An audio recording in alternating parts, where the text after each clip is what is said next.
Pentru că anul acesta vom sărbători Paștele acasă, iar activitatea fizică este limitată în această perioadă, va trebui să avem foarte mare grijă la ceea ce vom pune pe masă. Medicii specialiști ne sfătuiesc cum să evităm excesele. După o perioadă de post și activități fizice reduse, mesele copioase de Paște își pot pune amprenta nu doar asupra siluetei, ci și a sănătății. Specialiștii ne recomandă să înlocuim mesele pline de calorii cu produse mai puțin bogate în colesterol pentru a evita eventualele complicații sau neplăceri.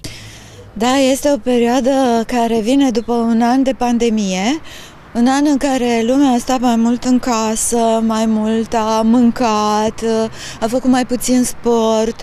Este foarte important să nu exagerăm, că întotdeauna sunt recomandările clasice, dar cu atât mai mult anul acesta trebuie să ne gândim bine la ce renunțăm și dacă mâncăm o felie de cozonac, poate renunțăm la salata de băf sau la friptură, pentru că nu le putem mânca toate deodată. Mesele de Paște conțin numeroase feluri de mâncare, iar multe dintre ele sunt cu grăsimi.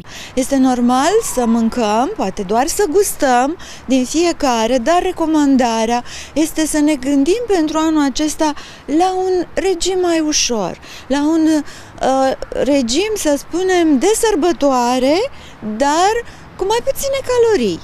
Mai puține calorii în ideea unor fripturi făcute la grătar, dacă se poate așa ceva, a unor prăjituri cu mai puțin zahăr, cu mai puține calorii provenite din unt, din grăsimi. Deci nu sărim peste sărbători, ne bucurăm de ele, mai puține feluri, deci poate un an cu mai multă grijă pentru greutate. Copiii pot lua cel mai mult în greutate în această perioadă.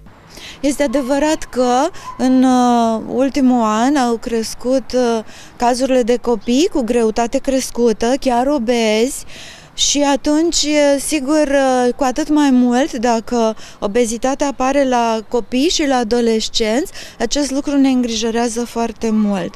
Mai ales mamele în perioada aceasta sunt foarte ocrotitoare, foarte protectoare, vor să hrănească copiii cu cât mai multe calorii. Recomandarea este să avem grijă la hidratare, să bem multe lichide. Este vorba în special despre apă, supe, lapte și nu ne gândim la băuturile alcoolice, pentru că ele au calorii și pot să crească frecvența obezității. Excesele alimentare au consecințe majore pentru sănătate, afecțiunile digestive devin tot mai frecvente, mesele bogate și alcoolul din abundență ducând chiar și la pancreatită acută.